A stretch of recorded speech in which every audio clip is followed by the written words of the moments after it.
कैसे एक आम संस्था संचालक एक आतंकवादी संगठन की टीम लीडर या मेंबर बन जाती है। आज की इस विशेष कहानी में मैं आपको बताऊंगा कि क्या था ये मसला, क्यों एक संस्था संचालक का नाम एक अंतर्राष्ट्रीय संगठन से जोड़ दिया जाता है और उसे वो तमाम समस्याओं का सामना करना पड़ता है जो शायद उसने अपने सपने में भी कभी नहीं सोची होंगी। जी हाँ, आज की कहानी पर मैं आगे बढ़ूं उससे पहले मैं आपको बताना चाहूँगा कि इस आज की कहानी में कुछ विशेष मैं लेकर आया हूँ आप सभी संस्थाओं के लिए, आप सभी व्यूअर्स के लिए, आप सभी मेरे दर्शकों के लिए एक विशेष अनाउंसमेंट, एक विशेष सूचना भी आप कह सकते हैं कि इस वीडियो के माध्यम से मैं करने जा रहा हूँ, जिसका सीधा लाभ आप तक पहुँचने वाला है। तो चलिए, इस कहानी के बाद मैं उस पर्टिकुलर विषय पर भी बात करूँगा। पहले बढ़ते हैं इस कहानी की ओर। जी हाँ, कहानी का नाम सपनों का मायाजाल। ये कहानी एक ऐसे छोटे एनजीओ की है जो शहर में बच्चों को ट्रेनिंग, महिलाओं के सशक्तिकरण से संबंधित ट्रेनिंग्स पर वर्क किया करती थी। शहर के बाहरी इलाके में एक छोटी सी संस्था, और ये संस्था गरीब बच्चों को और महिलाओं को सशक्त बनाने के लिए दिन रात काम में लगी हुई है। इस संस्था की संस्थापिका राधिका मेहता, हालांकि कहानी के अनुसार इसका नाम चेंज कर दिया गया है, बदल दिया गया है। इसका किसी भी जीवंत अथवा मृत व्यक्ति से सीधा संबंध नहीं है इस कहानी का। इस संस्था की संस्थापक राधिका मेहरा जी बड़ी ही ईमानदार और मेहनती महिला थी, जो अपने काम से समाज में एक बदलाव लाना चाहती थी।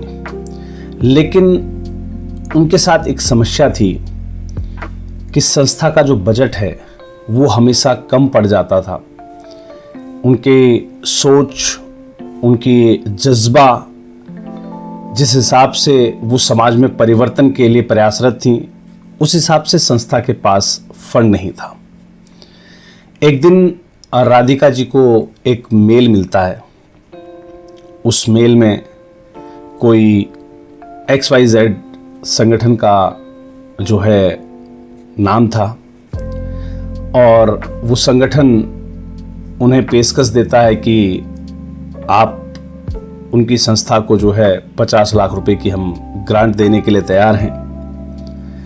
बस उनकी शर्त थी कि उन्हें एक ऐसा प्रोजेक्ट तैयार करना था और उस पर्टिकुलर जो इंटरनेशनल ऑर्गेनाइजेशन है उसके कुछ विशेष प्रोजेक्ट में हिस्सा लेना था। राधिका जी जो है खुशी से फूले नहीं समाई। उन्होंने अपने एक सहयोगी अजय को बुलाया और बताया ये सारे वृत्तांत के बारे में कि एक शानदार जो है हमें मौका मिला, एक सुनहरा मौका मिला है, और ऐसे ऐसे फलाने एनजीओ ने हमें जो है 50 लाख रुपए की ग्रांट की पेशकश की है। अजय को थोड़ा सा संदेह जरूर हुआ। उसने उसी समय कहा भी कि मैडम, ये लोग इतना पैसा जो है हमें क्यों दे रहे हैं? क्या विदेश से जो फंडिंग मिलती है, इस फंडिंग के लिए हमसे ना कोई FCRA पूछा गया, ना कोई और अन्य ऐसा डॉक्यूमेंट, ना कोई ऐसा विशेष रजिस्ट्रेशन हमसे पूछा गया है जो अमूमन रूप से संस्थाओं से मांगा जाता है, जबकि वो नॉर्मल सी ग्रांट्स के लिए अपना आवेदन प्रस्तुत करते हैं। मुझे इस पे थोड़ा सा संदेह है, क्यों ना हम इसकी पृष्ठभूमि की जांच करें। लेकिन राधिका जी जो है उस समय किसी और ही दुनिया में थी। उन्होंने उसकी बात को नज़रअंदाज कर दिया और स्पष्ट रूप से कहा कि अजय देखो, हमें ये मौका मिल रहा है और हमें इसे गंवाना नहीं चाहिए। हमें गरीब बच्चों के लिए जो स्कूल बनाना था ना, उसका सपना पूरा हो जाएगा। बस कैसे भी करके ये ग्रांट हमें मिल जाए। वार्तालाप का दौर शुरू हुआ। मेल के माध्यम से जो कम्युनिकेशन स्टार्ट हुआ था उसमें डॉक्यूमेंट्स और जानकारियों का आदान प्रदान शुरू हुआ और कुछ दिन के बाद उस पर्टिकुलर ऑर्गेनाइजेशन से एक प्रतिनिधि मिस्टर रॉय जो है राधिका से मिलने पहुंचे। सूटेड बूटेड एक बढ़िया सा व्यक्ति राधिका जी के सामने उनके ऑफिस पर, और राधिका जी लगी हुई हैं आओ भगत में, उनके आदर सम्मान में, उनको खिलाने पिलाने और बाकी सब व्यवस्थाओं में। उस व्यक्ति ने अब बोलना शुरू किया और बड़े बड़े वादे किए कि हम ऐसा करेंगे वैसा करेंगे, आपकी संस्था के साथ मिलकर ऐसे ऐसे काम शुरू करेंगे। फ़िलहाल आप जो है हमारे जो कुछ प्रायोजित कार्यक्रम हैं उसके लिए आप अपनी संस्था का नाम दीजिए, हम आपके साथ कोलैबोरेशन में ये प्रोग्राम जो है इंडिया के अंदर करना चाह रहे हैं। और बाकी आपको सिर्फ जो है कुछ डॉक्यूमेंट साइन करने कि भाई इस पर्टिकुलर जो ट्रेनिंग प्रोग्राम्स हैं इनके लिए आप हमें ऑथराइज़ कर रहे हैं और बाकी हम सब देख लेंगे। राधिका जी ने जो है लगा कि एक अच्छा मौका मिल रहा है, उन्होंने हामी भर दी। कुछ डॉक्यूमेंटेशंस उन्होंने साइन कर दिए। साइन करने के बाद वो व्यक्ति चला जाता है और संस्था के अकाउंट में उस ग्रांट अमाउंट की पहली किस्त यानी कि 10 लाख रुपए उनके खाते में आ जाते हैं। पूरी संस्था में खुशी की लहर है। सब लोग जो है राधिका जी की तारीफ करे जा रहे हैं कि बड़ी राधिका जी ने देखिए संस्था के लिए इतना कुछ जो मेहनत कर रही थी वो उसका फल निकलने लगा, अब मेहनत के रिजल्ट आने लगे हैं। संस्था में खुशी की लहर चल रही है। लेकिन कुछ हफ्तों के बाद अचानक से कहानी में एक बदलाव आता है। इस पूरे खुशी का जो माहौल था ना, इसको एक ग्रहण लग जाता है। कुछ अजीब सी चीजें होने लगी। राधिका जी को फोन आया कि उनकी संस्था के नाम पर दूसरे स्टेट के अंदर एक एजुकेशनल कैंप चल रहा है जिसमें बच्चों को ट्रेनिंग नहीं दी जा रही बल्कि कुछ संदिग्ध गतिविधियां करवाई जा रही हैं, कुछ संदिग्ध लोगों को ट्रेनिंग दी जा रही है। राधिका घबरा गई। उसने मिस्टर रॉय को फोन करने का प्रयास किया लेकिन नंबर बंद। अब सारी चीज़ों का जिक्र हुआ, मीटिंग हुई संस्था की। अजय जी जो राधिका के कलीग थे उन्होंने तुरंत उस पर्टिकुलर इंटरनेशनल जो ऑर्गेनाइजेशन थी उसकी सर्च आउट स्टार्ट की। तो उनको पता लगा कि भाई उस XYZ नाम का तो कोई भी फाउंडेशन है ही नहीं, उसका कोई वास्तविक अस्तित्व है ही नहीं। ये एक फर्जी संगठन है जो कि मनी लॉन्ड्रिंग और अवैध गतिविधियों के लिए छोटी छोटी संस्थाओं का इस्तेमाल करता है। अब सस्पेंस क्रिएट होता जा रहा था। कुछ हफ्ते पहले तक जो खुशी की लहर संस्था के अंदर थी वो अब टेंशन में और बाकी चीज़ों में कन्वर्ट होती जा रही थी। एक रात अचानक राधिका जी के उस संस्थागत ऑफिस पर पुलिस की रेड पड़ती है और उसके बाद उन्हें पता लगता है कि उनके खाते में जो पैसे आए थे वो पैसे एक अंतर्राष्ट्रीय अपराध सिंडिकेट से जुड़े हुए थे।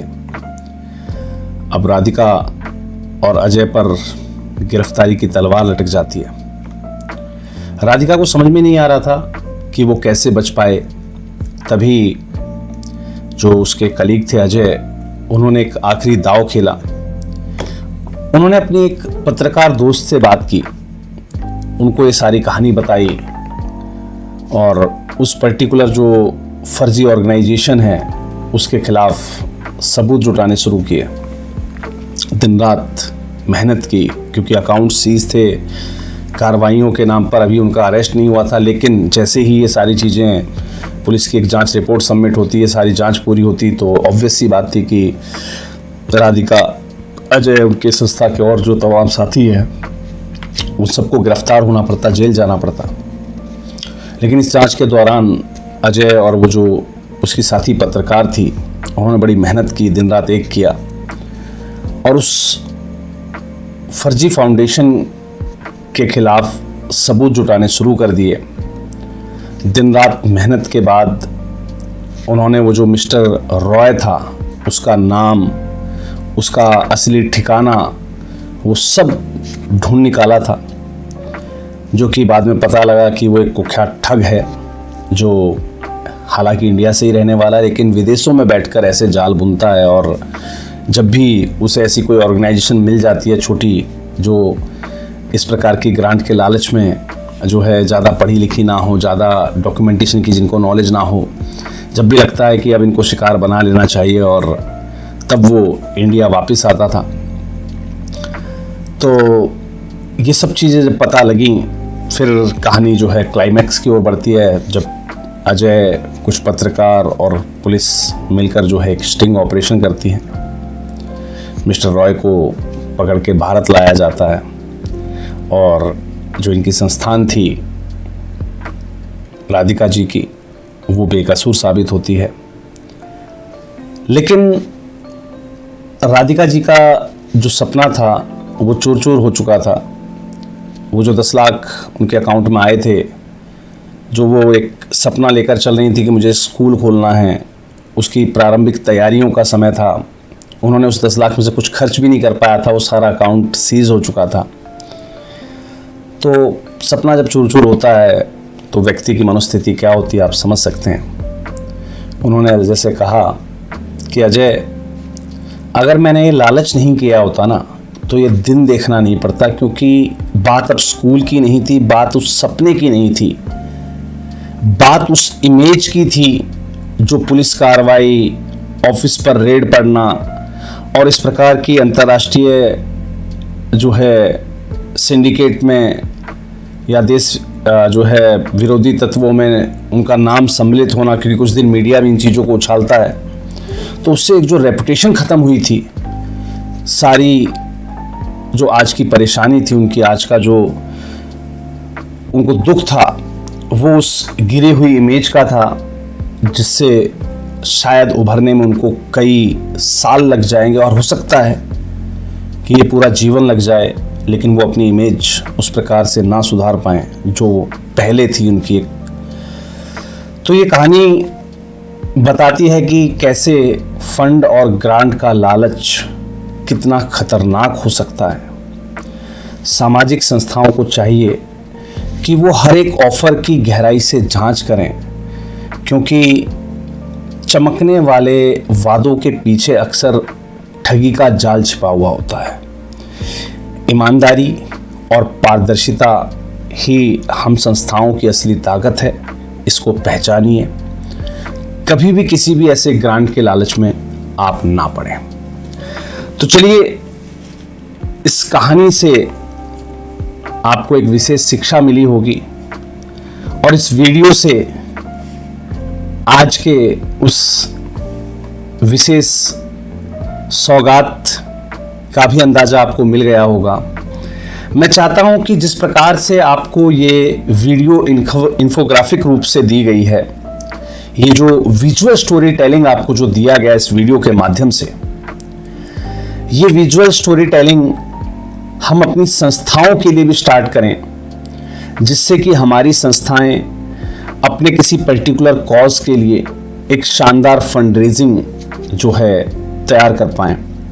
अब इस प्रकार के स्टोरी टेलिंग्स को तैयार करने के लिए एक टीम होती है जो पर्टिकुलर चीज़ों को रिकॉर्ड करती है, और तमाम ये जो विजुअल इफ़ेक्ट्स आप कुछ वीडियोस इफ़ेक्ट्स आप कुछ GIF आप जो वीडियो में देख रहे थे, ये सेट किए जाते हैं, इनके लिए कुछ पर्टिकुलर सॉफ्टवेयर यूज़ किए जाते हैं।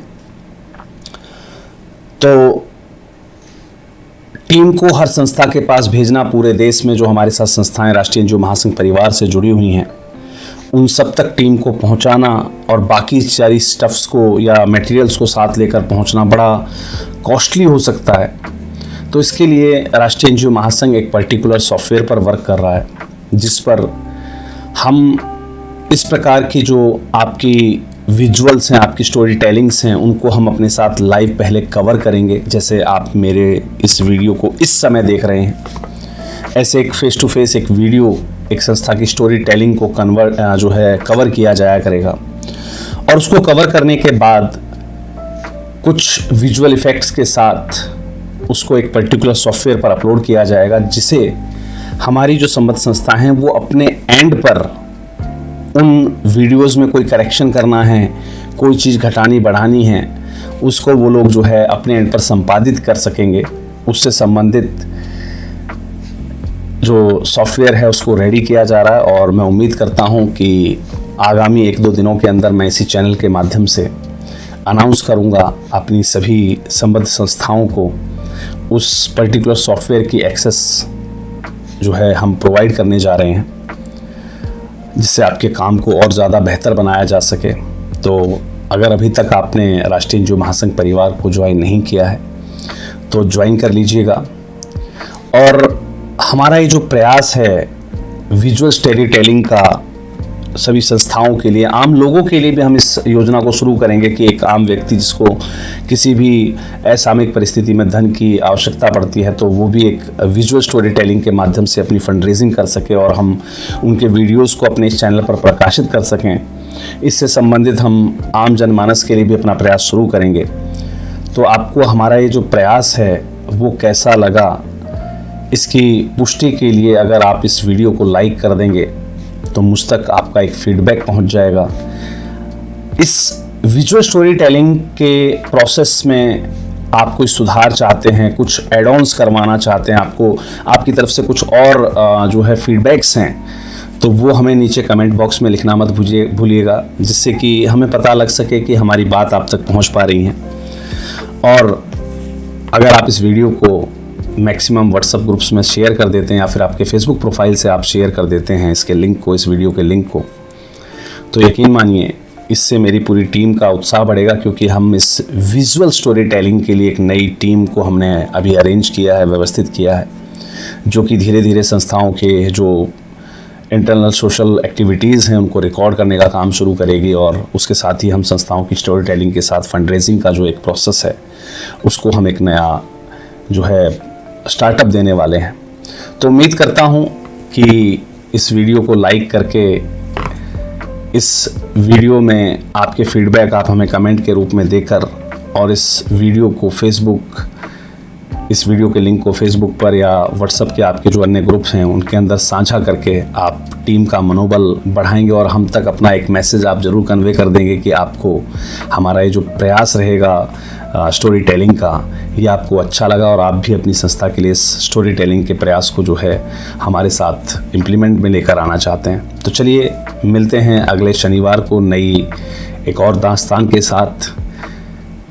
तब तक के लिए सुरक्षित रहिए, सेफ रहिए, सतर्क रहिए और ऐसे किसी भी छलावे, ऐसे किसी भी ग्रांट के लालच में जो है फंसने से बचने का प्रयास कीजिए।